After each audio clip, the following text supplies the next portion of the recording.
हमारे TV channel OTV overseas television को अभी सब्सक्राइब कीजिए। घंटी का बटन दबाना मत भूलिए ताकि अहम और मालूमाती वीडियोस आप तक पहुंचती रहें।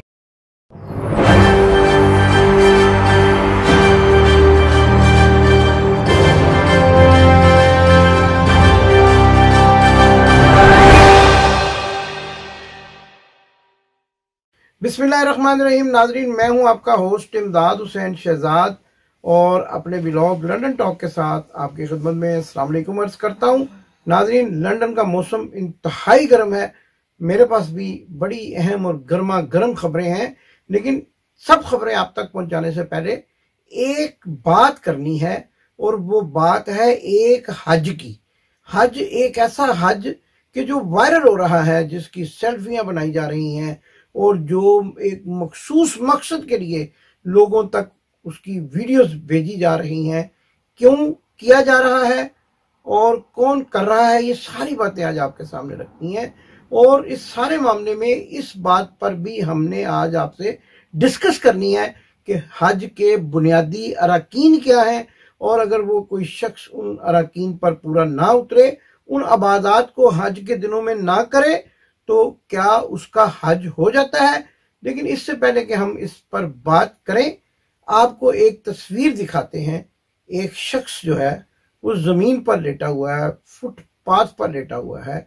आप ये तस्वीर देखें। उस्ताद कहते थे कि एक तस्वीर के अंदर 1000 अल्फाज होते हैं, लेकिन आज मुझे यूं लग रहा है कि ये तस्वीर लाखों अल्फाज का मजमुआ है।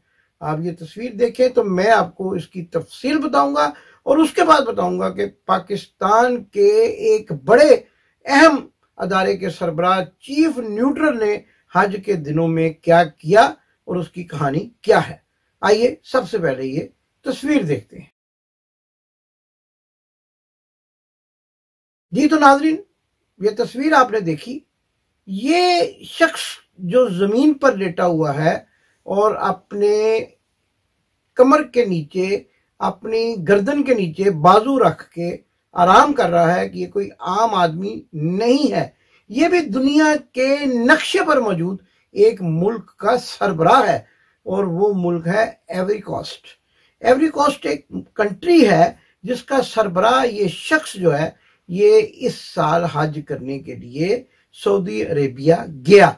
वहां पर कोई छोटे से छोटे मुल्क का, बल्कि कोई आम दुकानदार और पाकिस्तान के एक टीवी चैनल का मालिक भी अगर जाए तो उसकी ये कोशिश होती है कि सरकारी प्रोटोकॉल के साथ हज किया जाए और सरकार के खर्चे पर अपने साथ मुहाफिजों की एक बड़ी तादाद रखी जाए।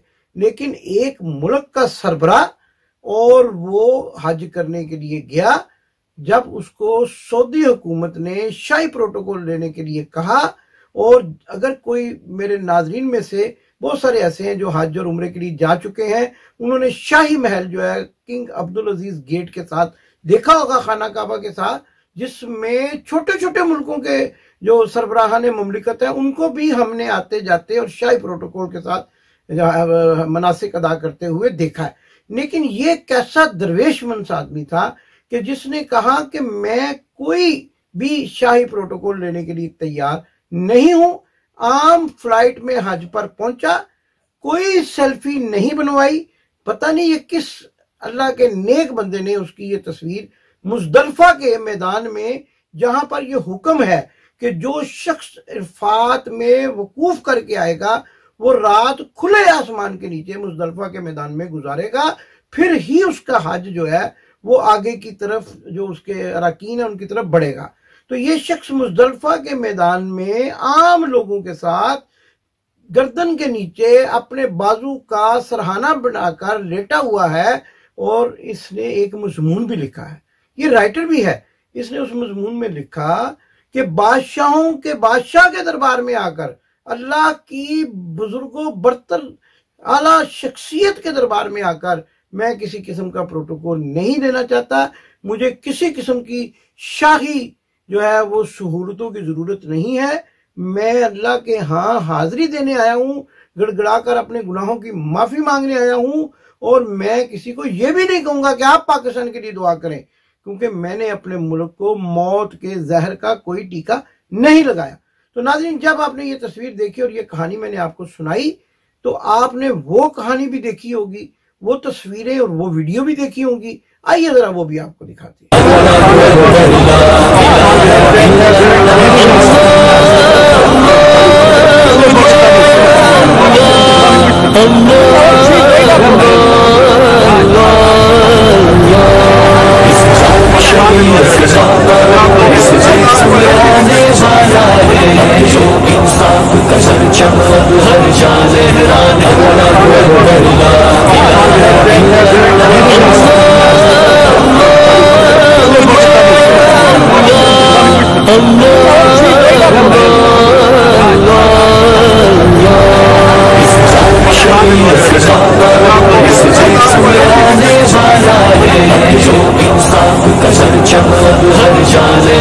जी तो नाज़रीन, ये वीडियो भी आपने मुलाजा की, ये पाकिस्तान के एक अदारे के सरबराह की तस्वीर है, मुल्क के नहीं, सरबराह एक अदारे का।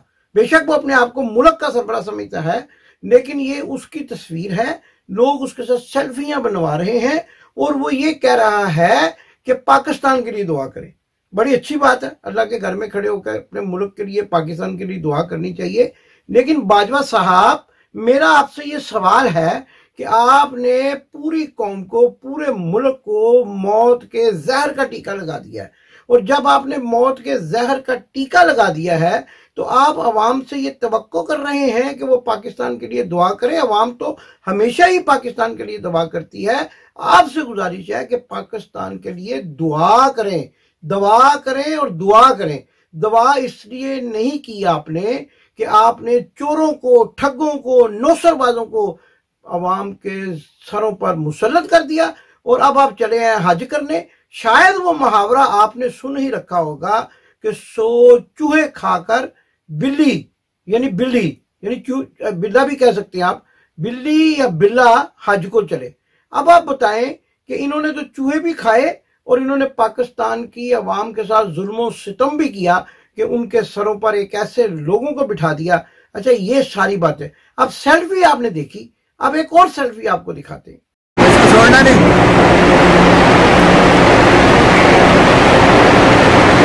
जी तो नाज़रीन, ये सेल्फी भी आपने देखी। अब सेल्फियां तो लोग शैतान के साथ भी बनवा रहे हैं, आपने देख लिया, हमने आपको दिखा दिया। तो अब आप अंदाजा खुद ही कर लीजिए कि इंसान कौन है, शैतान के साथ सेल्फियां बनाने वाले कौन हैं, इनके साथ सेल्फियां बनाने वाले कौन हैं, और ये शाही प्रोटोकॉल के साथ, शाही जो है मुहाफिजीन के लौ लश्कर के साथ खाना काबा में ये हदायत, ये ताकीद कर रहे हैं पाकिस्तानी ओवरसीज, पाकिस्तानी मजदूरों को कि पाकिस्तान के लिए दुआ करें।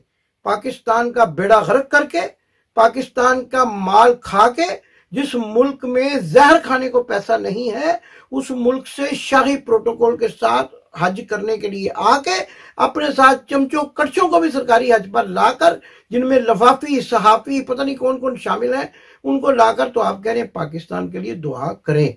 यकीनन हमारे दिल पाकिस्तान के साथ धड़कते हैं, पाकिस्तान की फौज के साथ धड़कते हैं, हम पाकिस्तान के लिए दुआ करेंगे। लेकिन एक और अहम इतला मैं आप सबको देना चाह रहा हूं कि मेरी मुसद्दका इतलात के मुताबिक, अगर नहीं मैं झूठ बोल रहा हूं, तो ISPR को चाहिए कि वो वीडियोस जो है वो चला दें जिसमें जनाब जनरल कमर जावेद बाजवा साहब उर्फ बर्मिंघम वाले, वो बेल्जियम वाले, वो अगर कोई किसी किस्म के मनासके हज अदा कर रहे हैं, किंकरियां मार रहे हैं शैतान को, या मुजदलफा के मैदान में, जो कि अल्लाह ताला ने हुक्म दे रखा है कि मुजदलफा के मैदान में हर शख्स जो है वो रात खुले आसमान के तले जमीन पर लेटकर गुजारेगा, वहां से शैतान को मारने के लिए कैंकरियां उठाई जाएंगी और फिर मिना में जाएगा। ये सारे वाकयात अगर पाकिस्तान एम्बेसी जद्दा के पास हैं, ISPR के पास हैं, तो मेरी उनसे गुजारिश है कि अवाम के सामने लाएं। हाँ, और इससे बड़ी बात,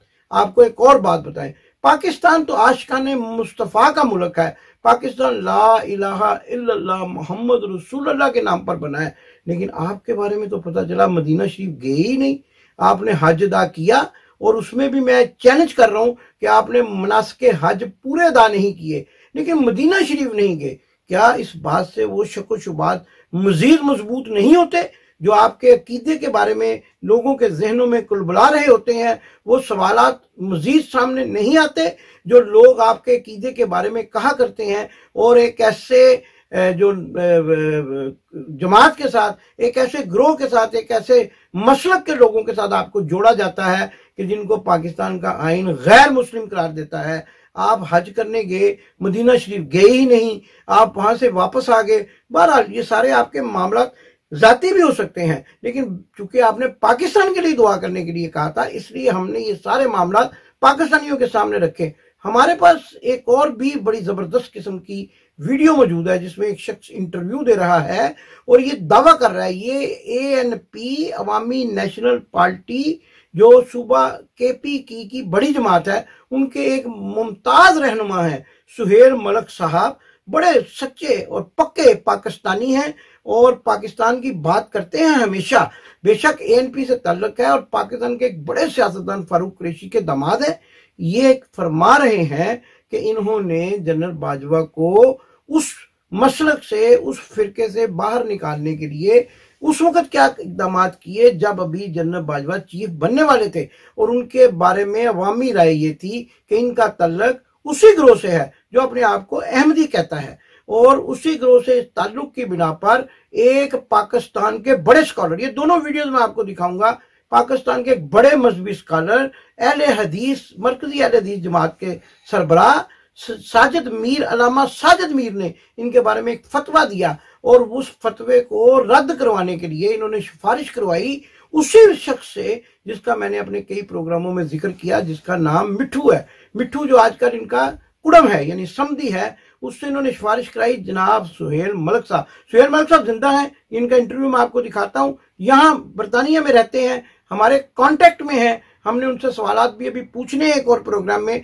लेकिन आप ये वीडियो देखें, ये इंटरव्यू देते हुए जनरल कमर जावेद बाजवा उर्फ चीफ न्यूट्रल के बारे में क्या कह रहे हैं, और उसके बाद आपको अंदाजा होगा कि जनरल जावेद कमर बाजवा क्यों मदीना नहीं गए, मदीना शरीफ पर हाजिरी क्यों नहीं दी, जहां लोग बादशाह के दरबार में कदमों में बैठकर अपने मसाइल को पेश करते हैं, अपनी झोली फैला देते हैं। इन्होंने वहां जाना क्यों मुनासिब नहीं समझा, ये आपको सुहेल मलिक साहब के इंटरव्यू में बड़े ही वाज़ेह तौर पर आ जाएगा। और मैं अपनी टीम को कहूंगा जैसे ही सुहेल मलिक साहब का इंटरव्यू चलाएं, उसके फौरन बाद अल्लामा साजिद मीर साहब जो पाकिस्तान के अहले हदीस के एक बड़े आलम दीन है, उन्होंने जनरल कमर जावेद बाजवा के बारे में क्या कहा, जिसका जिक्र सुहेल मलिक साहब अपने इंटरव्यू में कर रहे हैं। आप वो देखें। मैं किसी को किसी फिरके का, किसी मसलक का जो है वो उनसे मुंसलिक होने का सर्टिफिकेट तो नहीं दे सकता, लेकिन ये सारी बातें आपके सामने रखना मेरा फर्ज है। मैं अल्लाह के सामने, अल्लाह के रसूल सल्लल्लाहु अलैहि वसल्लम के सामने जवाब दे हूं, जिसने मुझे जबान दी, जिसने मुझे कलम दिया, जिसने मुझे ये ताकत दी कि मैं ये सारी बातें, आज बड़े बड़े एंकर मुल्क से भागकर पता नहीं क्या क्या बेपरकी जो है उड़ा रहे हैं, लेकिन बातें वो है, खबर वो है जो मैं आपको दे रहा हूं। जनरल कमर जावेद बाजवा किस मसलक से तल्लुक रखते हैं, मदीना क्यों नहीं गए, सुहेल मलिक साहब की जुबानी सुनिए। उन्होंने कहा जी कि प्रोफेसर साजिद मीर जमीयत अहले हदीस के अमीर हैं, उन्होंने एक फतवा दिया है फेसबुक पे। उन्होंने कहा है कि ये कादियानी है, इसलिए इनको नहीं बनना चाहिए। ये चीज मुझे मेरे अजीज और मेरे दोस्त ने कहा कि ये चीज हायल है उनके चीफ ऑफ आर्मी स्टाफ बनने पे, तो आपकी मदद चाहिए। मैंने कहा मैं क्या मदद कर सकता हूँ। कहते हैं कि वो वाकई मैं आपको यकीन दिलाता हूँ कि वो अहमदी नहीं है और आप उन्हें प्रोफेसर साजिद मीर को समझाएं ये बात। तो मैंने कहा कि मैं कैसे समझाऊं, मुझे कैसे यकीन है कि ये अहमदी है कि नहीं है। वो सर दोस्त कौन थे? वो उनके अजीज हैं, मुझसे ज्यादा अब उनकी रिश्तेदारी है, मेरी तो रिश्तेदारी उनके समधी है। अच्छा, उनके समधी और मेरे वो भाइयों से बढ़कर दोस्त हैं। सर उनका बस छोड़े, नाम को छोड़े, वो मेरे भाइयों से बढ़कर मेरे दोस्त हैं, लेकिन उनके समधी तो एक ही होंगे ना जी, वो आपको पता चल जाएगा उनके समधी कौन है। तो वो जनाब उन्होंने मुझे इसरार किया और वो उसी दिन खुद मदीना मुनव्वरा चले गए। उन्होंने मुझे मदीना से टेलीफोन किए रेगुलर के इनके लिए कुछ करें। तो मैंने वो मुझे कहने लगे कि इस तरह है कि जनरल साहब आपको खुद फोन करते हैं। अच्छा। फिर उन्होंने जनाब मुझे कॉल किया और उन्होंने मुझे अपना तारफ करवाया कि मेरा नाम कमर जावेद बाजवा, और मेरी जिंदगी में पहली दफा उनसे मुलाकात होने लगी। तो मलिक साहब मैं आपको यकीन दिलाता हूं कि मेरा कोई तल्लक नहीं है अहमदियत से, मैं मुसलमान हूं और बल्कि मैंने सऊदीया के फौज में सर्व किया। इसके अलावा मैं इतनी बड़ी कसम उठा ली अपनी औलाद की कि आप यकीन करें। फिर उन्होंने कहा कि अगर आप ये मेरा काम कर दें, मैं सारी उम्र आपका वफादार रहूंगा। बड़े इस तरह के उन्होंने अल्फाज बोले। उसके बाद मैंने कहा ठीक है। 2-3 फोन उन्होंने मुझे किए एक रात में, बाजवा साहब। उनके कहने पर जब मुझे मुतमिन हुआ कि ये वाकया ठीक कह रहे हैं बाजवा साहब, अल्लाह ताला भी इरशाद फरमाता है कि जब बंदा कसम उठाता है और अपनी औलाद की कसम खाता है तो यकीन करना चाहिए। उसके बाद मैंने फिर रात का टाइम था, मैंने प्रोफेसर साजिद मीर साहब से रब्ता किया। उन्हें मैंने कहा कि जी, उन्होंने कहा नहीं मलिक साहब ये बंदा मरज़ई है, ये अहमदी है। अच्छा। मैंने कहा साजिद मीर साहब, मेरे आपसे कम से कम कोई 40 साल के तल्लुकात हैं, आप यकीन करें। उन्होंने मुझे यकीन दहानी कराई और मैं आपको यकीन दहानी करा रहा हूं, जिम्मेदारी ले रहा हूं कि वो अहमदी नहीं है, वो मुसलमान, अल्हम्दुलिल्लाह मुसलमान है। उन्होंने कहा कि मुझे आपसे पहले उस वक्त के सिटिंग वजीर खारजा ख्वाजा आसफ ने फोन किया है, वो भी सियालकोट से हैं और साजिद मीर साहब भी सियालकोट के रहने वाले। फिर उन्होंने कहा कि ख्वाजा साहब नून लीग के उस वक्त फेडरल मिनिस्टर थे। फिर उन्होंने कहा कि दूसरा मुझे चौधरी निसार वजीर दाखिला ने भी फोन किया। 2-3 मिनिस्टरों ने साजिद मीर साहब से रब्ता किया ताकि उन्हें क्लियर किया जाए, लेकिन साजिद मीर साहब ने उनकी बात नहीं मानी। उन्होंने इस फकीर की बात मानी और मेरे कहने पर उन्होंने कहा मैं यकीन कर लेता हूं, जो आप कह रहे हैं मैं यकीन कर लेता हूं। ऐसी क्या बात थी, आप ही की बात पे क्यों? इसलिए मेरी बात इसलिए कि हमारे 40 साल तल्लुकात थे जमीयत अहले हदीस में। अल्लामा इहसान इलाही ज़हीर शहीद की वजह से प्रोफेसर साजिद मीर साहब मेरे साथ बड़े अच्छे मरासम रखते हैं, इसलिए उन्होंने मेरी बात पे यकीन किया कि ये गलत बात नहीं करने वाले। क्योंकि पहले तो मैंने भी पूरी तरह यकीन दहानी हासिल कर ली थी, तो मैं बात कर रहा था ना, मुझ में भी एतमाद आ गया था, खुद एतमादी थी, इसलिए मैंने वो बात की थी। उसके बाद उन्होंने कहा ठीक है। मैंने जनरल साहब से को वापस टेलीफोन किया और मैंने कहा जी कि मैंने उन्हें बता दिया है, लेकिन जनरल साहब ने मुझे कहा जी नहीं, इस तरह जुबानी नहीं, जिस तरह उन्होंने फेसबुक पे बोल के कहा है ना मेरे बारे में, इसी तरह वो बोल के क्लियर करें इस बात को। मैंने फिर साजिद मीर साहब से रब्ता किया। साजिद मीर साहब ने कहा कि मुझे तो ये करना नहीं आता सारा कुछ फेसबुक पे ऊपर, जो मेरा सेक्रेटरी है लड़का जो ये काम करता है, मैं उसे बुलाता हूं, फिर कहता हूं कल करूंगा। मैंने कहा नहीं ये बड़ी अर्जेंट मामला है, इसे आज ही करें। उनकी बहुत मेहरबानी प्रोफेसर साजिद मीर साहब की, उन्होंने बुलाया और उन्होंने क्लियरेंस की, उसी तरह ही रिकॉर्ड कराया मैसेज और कहा कि मुझे यकीन दहानी कराई गई है कि वो अहमदी नहीं है, मरज़ई नहीं है। जी तो नाज़रीन, आपने ये इंटरव्यू मुलाजा किया। अब अगली वीडियो आपको अल्लामा साजिद मीर साहब की, जिन्होंने जनरल कमर जवेद बाजवा के चीफ ऑफ आर्मी स्टाफ बनने से पहले इनके बारे में गैर मुस्लिम फिरका, जिसको पाकिस्तान का आइन गैर मुस्लिम करार देता है, उसके साथ इनके ताल्लुक के बारे में फतवा दिया था। ये मैं नहीं कह रहा, अल्लामा साजिद मीर सुहेल मलक कह रहे। ये भी सुनिए। पाकिस्तान की फौज दुनिया भर में सबसे बड़ी इस्लामी फ़ौज है और इस इस्लामी फ़ौज का सरबराह कोई गैर मुस्लिम नहीं हो सकता। जो नाम इस वक्त आर्मी चीफ के लिए ज़ेर गौर हैं, इत्तलाआत के मुताबिक उनमें से एक के ख़ानदान का ताल्लुक़ ऐसे लोगों से है जिनका ख़त्म नबूवत के बारे में अक़ीदा गैर इस्लामी है। इसलिए मेरा मुतालबा है हुक्मरानों से कि वो इस हवाले से ज़ेर गौर नामों पर तवज्जो करें और कोई ऐसा नाम सिलेक्ट करने से गुरेज करें जिसका ताल्लुक़ ऐसे ख़ानदान से हो जिनका अक़ीदा गैर इस्लामी है, ख़ास तौर पर ख़त्म नबूवत के हवाले से। ये बहुत ज़रूरी है मुल्क के मुस्तक़बिल के लिए, दीनी हलकों को अपने साथ रखने के लिए और अल्लाह की तरफ से और उसके रसूल सल्लल्लाहु अलैहि वसल्लम की तरफ से एक ज़िम्मेदारी भी है हुक्मरानों की कि वो ऐसे किसी इक़दाम से गुरेज करें जो आइंदा पाकिस्तान के लिए और दीनी अक़दार के लिए तबाहकुन साबित हो सकता है। शुक्रिया जी। तो नाज़रीन, आपने ये सारी वीडियोस देखी। प्रोग्राम पूरा देखना है, लोगों तक शेयर करना है, लोगों को बताना है कि मदीना शरीफ पर हाजिरी ना देने की असल वजह क्या है, सरकार के कदमों में सल्लल्लाहु अलैहि वसल्लम बैठने की ना बैठने की असल वजह क्या है, ये सारी बातें। और इसके बाद जब ये सारी बातें, सारे नुक्ते मैंने आपके सामने रखे हैं, कहानी मैंने आपको सुनाई है, नुक्ते आपके सामने बयान किए हैं, जोड़ दीजिए। जो मैं कहा करता हूं, नुक्तों को आपस में जोड़िए, तस्वीर आपके सामने वाज़ेह हो जाएगी। कौन क्या है, किसका किस मसलक और फिरके से ताल्लुक है, ये सारा कुछ मैंने आपके सामने उन तमाम जो है इंटरव्यूज की बुनियाद पर जो आज से पहले चल चुके हैं वो मैंने आपके सामने रखा है। अब आपका ये भी फर्ज बनता है कि आप मोहब्बत रसूल सल्लल्लाहु अलैहि वसल्लम, इश्क रसूल सल्लल्लाहु अलैहि वसल्लम को सामने रखते हुए इस मेरी वीडियो को जंगल की आग की तरह फैला दें। लोगों को पता चले कि एक शख्स हज के नाम पर हज करने जाता है और वहां अपनी ताकत के बलबूते पर मनासिक हज ही नहीं अदा करता और फिर आकर हाजी करवाने का हकदार भी है। और फिर सबसे बड़ी बात यह है कि हाजरी मदीना से गुरेजा है। क्यों गुरेजा है? सवाल मैंने कर दिए, जवाबात आप खुद तलाश कर लीजिए। इंशाल्लाह इसी तरह मैं आपको बड़ी से बड़ी खबरें देता रहूंगा। मेरे पास बेल्जियम के और बर्मिंघम के जो जायदादें खरीदी जा रही हैं उनकी भी बड़ी बड़ी स्टोरीज आ चुकी हैं। उनके अकाउंट कहाँ खोलेंगे, कौन स्विट्जरलैंड के किस बैंक में खोलेंगे, किसके नाम से खोलेंगे, ये तमाम तफसीलात मेरे पास। लेकिन जरूरी ये है कि आप मेरे चैनल को सब्सक्राइब करें, क्योंकि अगर मेरे सब्सक्राइब बढ़ेंगे, लोग मेरी बातों को सुनेंगे, उन तक हकाइक पहुंचेंगे, तो यकीनन फिर मुल्क व कौम की खिदमत हो सकेगी। और जैसा कि बाजवा साहब कह रहे हैं कि पाकिस्तान के लिए दुआ करें, हम तो दुआ भी करते हैं और दवा भी करना चाहते हैं, लेकिन चोरों के सरप्रस्त, ठगों के सरप्रस्त और नौसरबाजों के सरप्रस्त अवाम के सामने कैसी बातें कर रहे हैं, ये सब हमने आपके सामने रख दिया। क्योंकि हम अपने हर प्रोग्राम में कहते हैं पाकिस्तान जिंदाबाद। आपने अभी तक हमारा चैनल सब्सक्राइब नहीं किया तो अभी सब्सक्राइब करें और बेल आइकॉन को क्लिक करके हमारी लेटेस्ट वीडियोस के बारे में अपडेट जानें।